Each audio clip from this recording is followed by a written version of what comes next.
Hello and welcome back to my channel dear friends. आप सब कैसे हैं? उम्मीद करती हूँ आप सब बहुत अच्छे होंगे। मैं भी बहुत अच्छी हूँ। एंड अभी है स्कूल्स के ऑफ, तो हम कर रहे हैं घर में रेस्ट, नॉट रेस्ट। बहुत सारे काम पीछे पीछे चल रहे हैं एंड बच्चे गए हुए हैं नानी के यहाँ। मैं हूँ यहाँ पे मेरे घर पे, अभी जाऊँगी थोड़ी देर बाद मम्मी के घर वापस। सो आज ये वीडियो बनाने का केवल एक मकसद है, वो ये कि जो हमारे मन में बहुत सारी भ्रांतियाँ होती है ना, उन्हें हम कैसे दूर कर सकते हैं। भ्रांतियाँ मीन्स हम बहुत सारी चीज़ों को लेकर अपने मन में बहुत नेगेटिव रहते हैं कि अरे ये काम मेरे से नहीं होगा, ये मैं नहीं कर सकती, भगवान मेरा साथ नहीं दे रहा है, एंड लोग क्या कहेंगे अगर मैंने ये काम अच्छे से नहीं किया, या फिर इसी तरीके की बहुत सारी, लोग मेरी मदद नहीं करते। सबसे बड़ा एक फोबिया है हमारे मन में कि हमेशा मैं परेशानी में रहती हूँ और लोग मेरी मदद नहीं करते। ये कुछ इंसिडेंट्स मेरे साथ में हुआ। कैसे हुआ?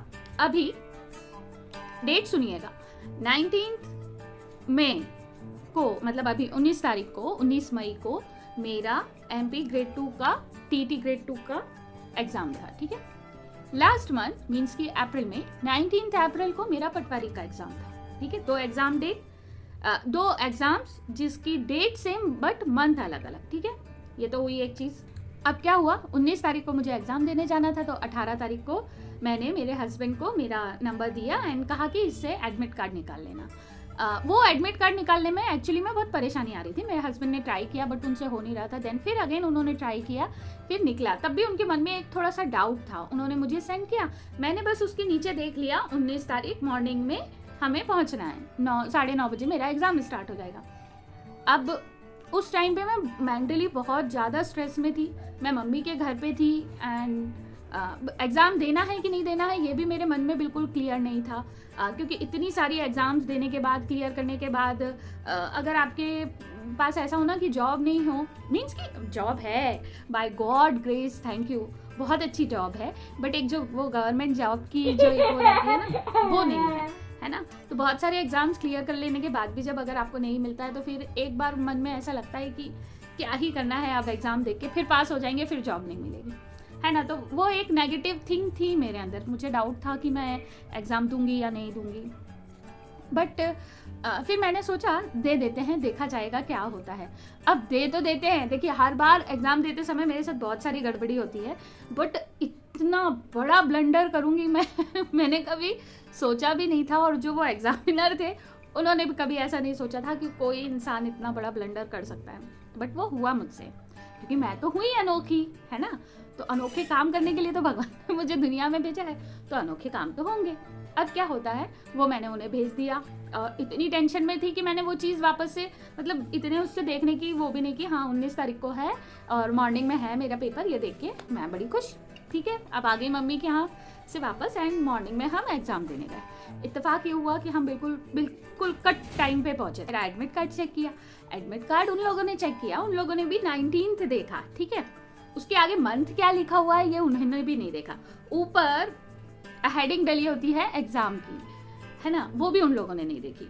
ठीक है, उन लोगों, क्योंकि मैं लेट हो चुकी थी, उनको ये था कि ये फटाफट से जाए एंड इसका सारा वेरिफिकेशन हो जाए एंड सब चीज़ हो जाए। मैं उन पर कोई गलती नहीं डाल रही हूँ, ये तो मेरी सबसे बड़ी मूर्खता थी, ये तो मेरी बेवकूफ़ी थी जो मुझे ले डूबती, लेकिन ईश्वर ने बचा लिया और वो पूरे स्टाफ ने मुझे बचा लिया। ठीक है, अब वो लेके मैं चली गई अंदर। अब अंदर जाने के बाद सबसे पहले आधार वेरिफिकेशन होता है। ठीक है, तो आधार जब वो स्कैन करते हैं, उनके पास एक स्कैनर होता है, वो जो आपका एडमिट कार्ड रहता है उस पर से बार कोड स्कैन करते हैं एंड फिर आपका आधार कार्ड एंड सारी डिटेल आ जाती है। ठीक है, उसमें नहीं आया होगा। अब ये बात मुझे बाद में समझ में आई, तो उन्होंने क्या किया, मेरे नाम से आधार, कभी कभी ऐसा होता है कि नहीं आए तो वो कहते हैं कि हम नाम से सर्च करके आधार का जो वो रहता है सारी प्रोसेस वो वेरीफाई कर देते। उन्होंने वो भी कर दी। नेक्स्ट था, फिर मुझे जाना था एक बंदे के पास एंड फिर वो आगे मेरा रोल नंबर एंड बाकी की चीज़ें, सीट वीट अलॉट करते हैं ना, वहाँ गए तो वो बार कोड से सर्च कर रहे हैं। वहाँ पे नाम से सर्च नहीं कर सकते, वो जो पैनल रहता है वहाँ पे कभी भी नाम से सर्च नहीं होगा, वो बार कोड से सर्च होता है। अब भाई एग्ज़ाम, जो मेरे पास एडमिट कार्ड था वो दूसरी एग्ज़ाम का था, जो एग्ज़ाम में देने गई थी उसका एडमिट कार्ड था ही नहीं वो, तो वो बार कोड भी कैसे सर्च करेगा, है ना। अब वो बहुत देर तक देखते रहे। अब चूँकि जो आधार वाले ने किया था उसमें मेरा रोल नंबर अलग आ रहा था, मेरे हाथ में जो एडमिट कार्ड था उसमें रोल नंबर अलग था। डेफिनेटली अलग ही होगा ना, क्योंकि एडमिट कार्ड तो दूसरी एग्जाम का था। वो कौन सी एग्जाम का था? वो पटवारी वाली का था। ठीक है, अब देखिए मैंने इतनी बड़ी गलती करी थी और ये वीडियो बस इसीलिए बना रही हूँ कि भाई जो कोई भी एग्जाम देने जाए मेरी जैसी मूर्खता कभी मत करना। अभी तो मैं बहुत हंस के ये वीडियो बना रही हूँ, बट उस टाइम पे जो मुझ पे बीती है ना वो सिर्फ मैं ही जानती हूँ। ठीक है, अब उसके बाद वो लोग कंफ्यूज कि ये कैसे हो सकता है। फिर वो अंदर गए एंड उन्होंने मुझे बुलाया कि आप अंदर चलिए ऑफिस में एंड हम वहाँ से देखते हैं। अब उन्होंने पीईबी कॉल कर दिया एंड बहुत क्विक उनका एक्शन ना, ऐसा नहीं था कि बहुत लेट लतीफ़ वाला था। वो तो मेरी किस्मत अच्छी थी और जो बंदे काम कर रहे थे वहाँ पे वो लोग बहुत अच्छे थे जिन्होंने मेरा इतना सपोर्ट किया। तो थैंक यू आप सभी को, क्योंकि आप लोगों ने मेरे लिए इतनी मेहनत करी। और अब क्या होता है, वो लोग चेक करते हैं ना, उन लोगों ने सब दूर कॉल कर दिया। एक आवेदन भी हो गया कि अरे भाई ऐसा ऐसा आ रहा है, इस बच्ची का एडमिट कार्ड का रोल नंबर अलग आ रहा है एंड जो हम रोल नंबर देख रहे हैं वो अलग आ रहा है, इस तरीके से, है ना। वैसे ऐसा होता नहीं है, कभी भी नहीं हो सकता। मैं 2 मिनट के लिए मेरे को बिठा दिया, बोले बेटा बैठो आप, है ना। मैंने पानी का एक सिप लिया एंड मुझे अचानक से क्लिक हुआ, ये उन लोगों ने भी नहीं देखा था, है ना। ये तो मेरा दिमाग चला कि मैंने कहा मेरी 19 तारीख को एग्ज़ाम थी, एक बार क्या हम उसमें मंथ चेक कर सकते हैं। मैं तुरंत भागी वहाँ से और जो वहाँ के अथॉरिटी थे मैंने उनसे कहा प्लीज़ आप क्या एक बार एडमिट कार्ड में मंथ चेक कर सकते हैं। जी हाँ, वो मंथ गलत था। अब आप सोचेंगे कि मुझे कैसे याद आया। अभी थोड़े दिन पहले मैंने नीट की एग्ज़ाम के लिए ड्यूटी दी थी।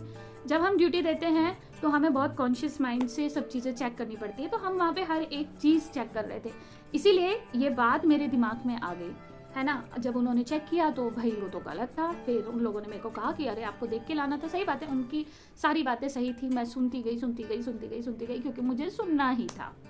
ठीक है, अब उसके बाद असली मेहनत और असली ट्रॉमा शुरू होता है। ठीक है, आप लोग कहेंगे कि अरे तो क्या बात होती है, वो नंबर वापस से तुम दे देती है एग्जाम का, जो आवेदन क्रमांक था, एप्लीकेशन नंबर था, और तुम्हारा एडमिट कार्ड निकल जाता है, तुम्हारा वेरीफाई हो जाता है। यही मैंने भी सोचा था जब मैं वहाँ से, क्योंकि ना तो मेरे पास मोबाइल था, कुछ भी नहीं था, मेरे पास केवल 2 पेन एंड पानी की बोतल थी, बस दैट्स ऑल। इसके अलावा मेरे पास कुछ भी नहीं था। जो मोबाइल था वो भी मैंने मेरे हस्बैंड को दे दिया था।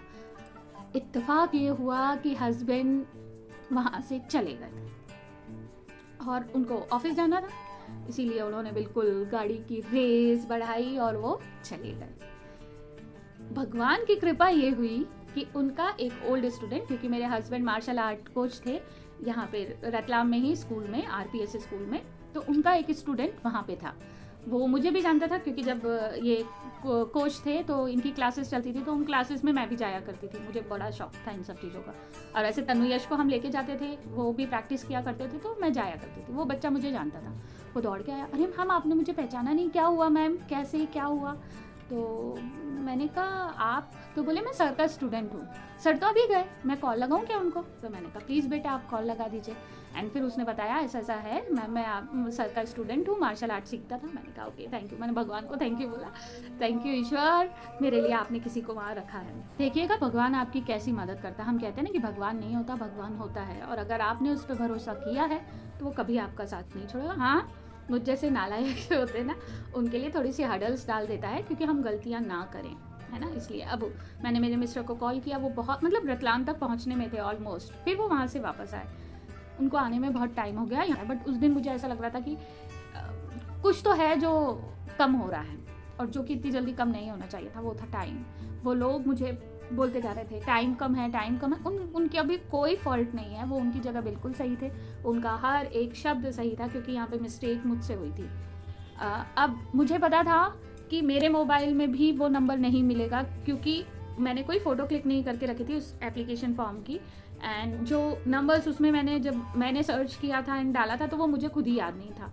मुझे इतना पता था कि अगर मुझे वो नंबर चाहिए तो तनु को मम्मी के घर से मेरे घर आना पड़ेगा एंड फिर उसे वहाँ से चीज़ें ढूंढ के मुझे बतानी पड़ेगी। मैं कुछ टाइम पहले, कुछ 2-3 साल पहले तक मेरी कंडीशन ऐसी थी कि मैं चीज़ों को याद नहीं रख सकती थी, मतलब बहुत कुछ हुआ है ना। तो जो मैं इतना बोलती चिल्लाती चीखती हूँ ना, ये ऐसी नहीं थी मैं, बहुत कुछ हो चुका था मेरे साथ। तो मेरी हर एक छोटी सी छोटी चीज़ें मेरे बच्चों को पता होती है कि मेरी चीज़ें कहाँ रखी हुई हैं, मैं कौन सा फॉर्म भर के आई हूँ, मेरे पास क्या है क्या नहीं है, मैं मेरे बच्चों को सब बता के रखती हूँ, क्योंकि अगर इन केस कोई ज़रूरत पड़ी तो मेरे बच्चे हैं, उन्हें सब चीज़ें पता है मेरी कि कहाँ है। इसलिए मुझे इतना तो बिलीव था कि तन्नू आएगी एंड वो देख के मुझे बता देगी। वो बच्ची घर आई, उसने बताया, उसने अक्ल ये लगाई कि वो सीधे मम्मी का फ़ोन लेके आई थी, क्योंकि हमने बच्चों को फ़ोन दे तो रखा है, लेकिन ऐसा नहीं है कि वो 24 घंटे चला सकते हैं। तो वो मम्मी के पास से उसका फ़ोन, मम्मी का फ़ोन लेके आई एंड उसने भेजना शुरू किया। तो उसने जो मेरा फर्स्ट ग्रेड वाला था वो वाला भेज दिया है ना। अब मतलब मेरे साथ में क्या हुआ है ना, मैं आपको बता नहीं सकती हूँ। 8:45 शायद 8:45 पे शायद तन्नू ने नंबर दिया, वो भी ग्रेड 1 का था। मेरे मोबाइल पे नेटवर्क नहीं आ रहा था, मेरे मिस्टर के फ़ोन पे नेटवर्क था, तो उनके नंबर पे ही वो सेंड कर रही थी।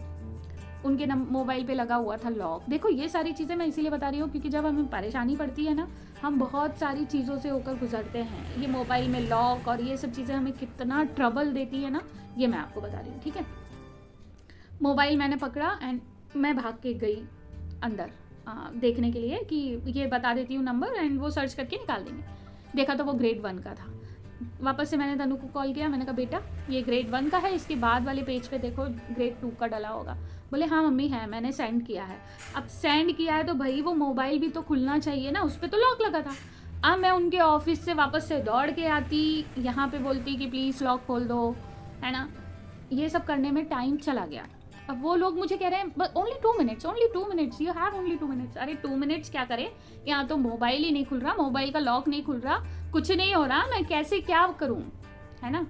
तो आखिरी में आके मैंने कहा इट्स ओके, आपने आपकी तरफ से, मैं बिल्कुल।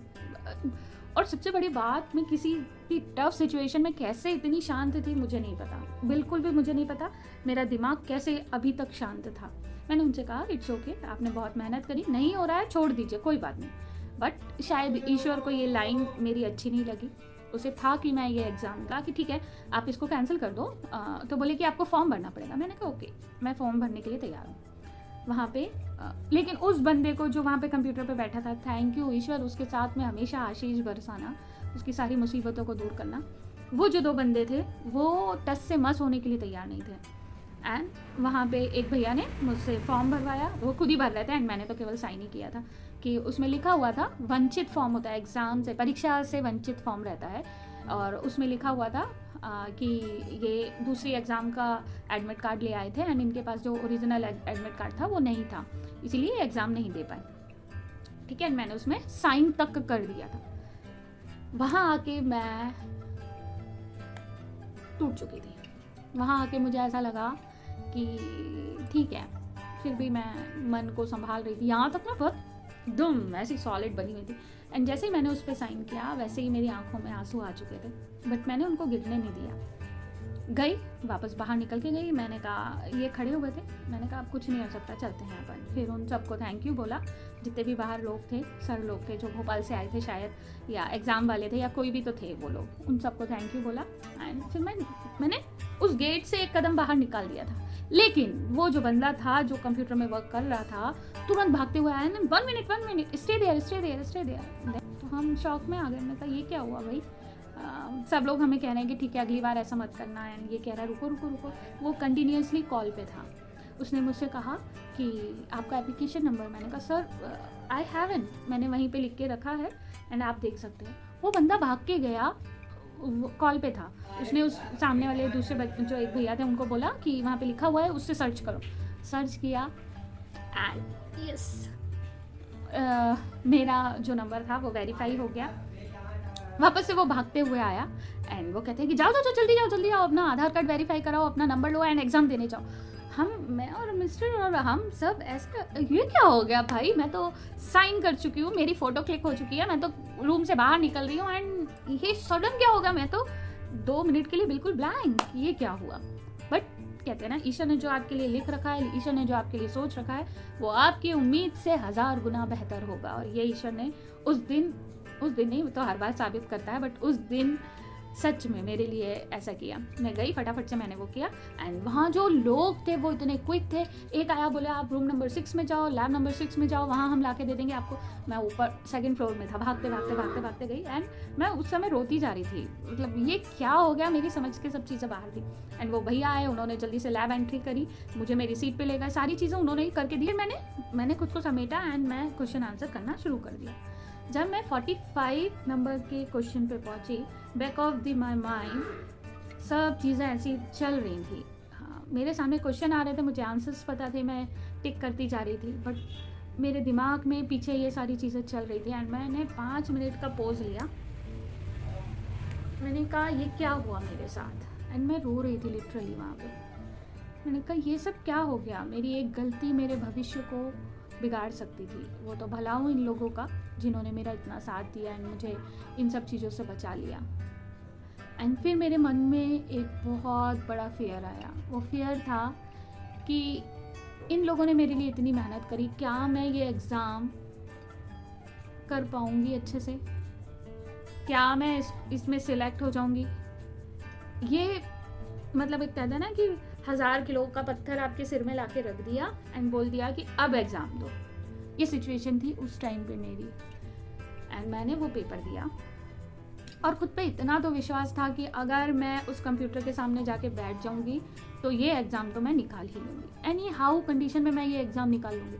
आज तक कभी ऐसा नहीं हुआ कि मैं किसी एग्ज़ाम में गई हूँ और खुद पे इतना कॉन्फिडेंस हो, बट इस एग्ज़ाम के लिए मैं 110% रेडी थी। ठीक है, गई, लास्ट क्वेश्चन किया। उसके बाद मतलब मेरे पास आधे घंटे थे, 30 मिनट्स था मेरे पास। उस मतलब 10 क्वेश्चन बचे थे और शायद 30 मिनट था, तो मैं जो आखिरी के 10 क्वेश्चन थे वो बड़े आराम से कर रही थी। मैंने कहा किससे जाके क्या कहना है, जो भी होगा देखा जाएगा। और मैंने सारी चीज़ें ईश्वर पे छोड़ दी। मुझे पता है आप जो करोगे, आपने मुझे यहाँ तक पहुँचा दिया है, तो आगे भी जो करोगे आप अच्छा करोगे। सो लास्ट के 10 मिनट बचे, एग्ज़ाम हो चुका था मेरा, सारे क्वेश्चन अटैम्प्ट कर लिए थे। मैंने बाकी लोगों को देखा तो बाकी लोग अपने आंसर मतलब नंबर्स देख रहे थे। मैं कहा चल यार नीति, आखिरी के 10 मिनट बचे हैं, तेरी हार तेरी जीत यही पता चल जाएगी। मैं कहा चल देख लेते हैं क्या होता है। मैंने भी क्लिक कर दिया आंसर के रिजल्ट के लिए। भैया अब वो एक्साइटमेंट में click click click okay okay okay कर दिया तो वो तो मैं बिल्कुल ही बाहर चली गई। मैंने कहा ये क्या हुआ, ये तो ब्लैंक स्क्रीन आ गई। मैंने कहा इतना ट्रॉमा, इतनी सब चीज़ें अभी झेल के आई हूँ, 2.5 घंटे बिताए हैं मैंने इस कंप्यूटर के सामने एंड रिजल्ट के टाइम पे ये तो पूरा ब्लैंक हो गया। फिर मैंने कहा कोई बात नहीं, एक बार बैक जाते हैं। उससे मैं उस एग्जाम को क्वालिफाई कर चुकी थी। आप समझ सकते हो मेरी हालत क्या हुई होगी उस टाइम। मुझे ऐसा लगा कि जो इतनी परेशानी मैंने झेली सब वर्थ इट थी। और मुझे ना मेरे से ज़्यादा उन लोगों की मेहनत पे प्राउड हो रहा था कि उन लोगों ने मेहनत की, इसीलिए मैं ये एग्ज़ाम दे पाई एंड इसमें सिलेक्ट हो पाई। वो टाइम मेरी ऐसी स्माइल इतनी बड़ी थी, सब लोग मुझे देख रहे थे कि ये लड़की इतनी खुश क्यों है। बस लास्ट मैसेज यही है कि आप अपना जो काम आपको कल करना है उसके लिए आज ही प्रिपेयर हो जाइए, पहली चीज़। दूसरी चीज़, इतनी प्रिपरेशन के बाद भी कभी आपको ऐसा लगे कि आप मुसीबत में पड़ गए हैं तो उस मुसीबत से घबराना मत, उस मुसीबत को फाइट करना, कभी अपने आत्मविश्वास को कम मत होने देना। एंड थर्ड चीज़ कि अपने ईश्वर से भरोसा कभी मत हटाना। अगर आपने अपने ईश्वर से भरोसा हटा दिया तो बनते काम भी बिगड़ जाएंगे, है ना। इसीलिए उस पर से भरोसा मत उठाना, क्योंकि आप उसकी सबसे सुंदर कृति हो, उसने आपको उनके जैसे बनाया है, इसलिए वो कभी आपका साथ नहीं छोड़ेगा। भले कितनी भी मुश्किलें आए, परेशानियां आए, सब कुछ हो, लेकिन वो आपको कभी नहीं छोड़ेगा। इसलिए उस पर से विश्वास कभी नहीं उठाना। और सब्सक्राइब करिए, मेरी वीडियोस को लाइक करिए एंड प्लीज़ सब्सक्राइबर बढ़ा दो, 1000 तक पहुंचा दो एंड वॉच टाइम भी बढ़ा दीजिए, ताकि मेरी लाइफ के लिए कुछ अच्छा हो सके एंड मैं कुछ अच्छी वीडियोस बनाने के लिए कोशिश कर सकूं। तो जितने भी लोग मेरा वीडियो देख रहे हैं प्लीज़ मेरे चैनल को सब्सक्राइब करिए। Bye bye.